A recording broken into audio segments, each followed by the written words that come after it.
L'entraînement de Romain est assez compartimenté. Et on joue plutôt sur la qualité d'entraînement que la quantité. Donc avec beaucoup de travail technique, puisque c'était un de ses défauts, c'était l'aspect technique. Voilà, maintenant qu'on veut vraiment réussir au niveau de la piste, ça demande quand même pas mal de contraintes au niveau technique, du travail de pied. Donc c'est vrai que, comme on va le constater tout à l'heure, on fait beaucoup de séances complètes de technique, que ce soit sur les haies, que ce soit sur du travail de pied, pelouse, sable. Et après des séances plutôt qualitatives que quantitatives. Donc c'est très rare que Romain fasse plus d'1 heure de footing par exemple. On est plutôt sur des séances 40-45 minutes maxi en footing, et après avec des séances qui varient soit sur de la capacité, donc c'est-à-dire en termes de volume, ça peut être 8 fois 1000, ou alors après en termes de qualité, ça peut être des 400, des 600, un rythme assez soutenu. Donc voilà, c'est plus sur ça qu'on fonctionne, avec des blocs qui sont différents en fonction des périodes et des objectifs, tout simplement. Là on est vraiment en reprise foncière, parce que donc il y a eu la partie hivernale, il a coupé quand même plus en tout 15 jours, ouais, 15 à 3 semaines. Donc là on est reparti sur un stage où justement en Espagne il manquait justement ce foncier. Donc là toute la semaine là, il va faire un peu plus long en termes de footing pour reprendre un petit peu le volume qu'il a pas fait ces derniers temps. Et puis après on va partir sur les objectifs. Donc les objectifs de l'année sont quand même essentiellement basés sur une qualification aux élites. Ça serait vraiment le seul réel objectif de cet été, avec on espère une qualification sur 3 multiples aux élites, et puis après faire descendre ses chronos pour cette année. Faut savoir que Romain a toujours eu un parcours assez constant, c'est-à-dire que toujours en phase de progression. Donc voilà, avec des plateaux de stabilisation qui sont très bien et qui sont toujours dans une logique de progression. Donc voilà, donc on sait à peu près où vont se cibler nos objectifs pour cette année. Ça serait certainement aux alentours de 8,39 sur 3 multiples, voire peut-être un petit peu moins. Voilà, et puis surtout sur 5000 on va se tenter à l'aventure après son 10 000 qu'il a réalisé en fin d'année dernière. Donc c'est vrai qu'on va peut-être se baser sur un 13,50, 13,40, 13,50 sur 5000. Donc forcément ça demande un peu plus de volume en termes d'entraînement. Et temps de récupération, plus ça va, puisque je connais bien Romain depuis que je l'entraîne, et c'est vrai qu'avant on avait plutôt des cycles où quand on faisait des gros blocs de volume, la récup était importante, et plus ça va, plus on réduit ce temps de récupération à l'intérieur même d'une séance. Et puis après des phases de repos. Maintenant il faut savoir que voilà, il est espoir, faut qu'il s'entraîne tous les jours.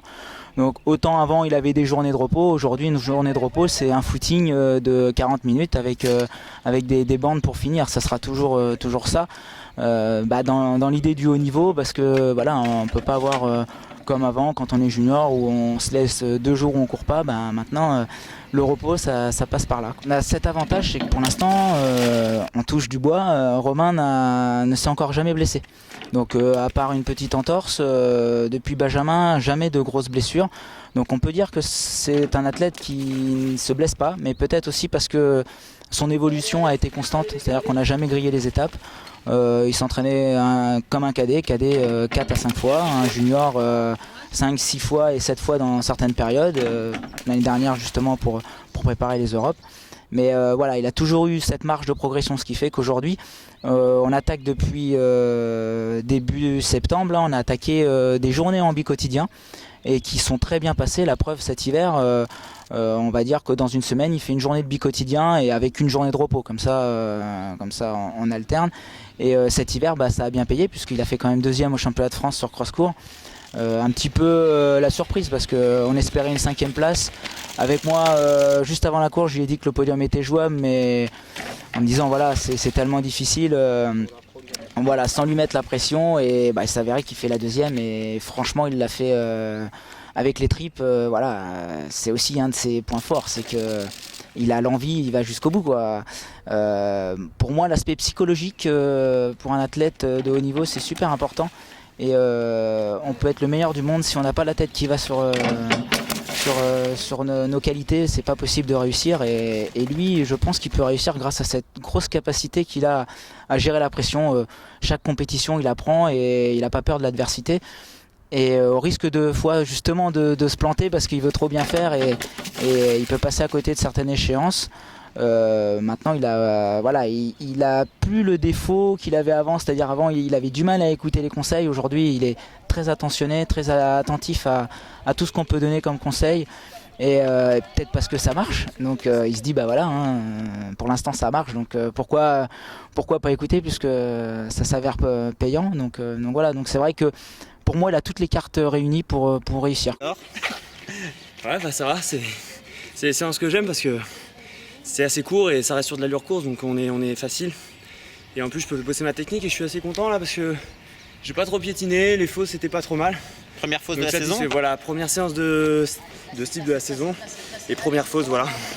Toujours un peu d'appréhension mais maintenant ça va avec le temps, c'est quand même pas mal. Mais là ouais, je pense qu'on est content, 10 x 300, entre 51, 50, relâché avec 35 secondes de récup. Donc ça va, parfait. Bien.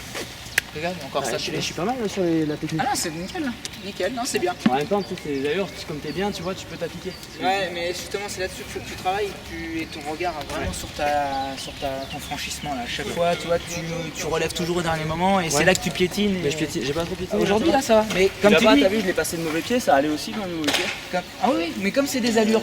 Ouais, voilà. Qui sont faciles. Pour ça, faut bien se concentrer sur le passage. Donc ça va.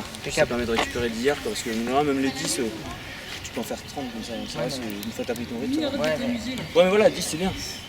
Nickel. Allez, récup et puis c'est bon. Petite récup, ouais.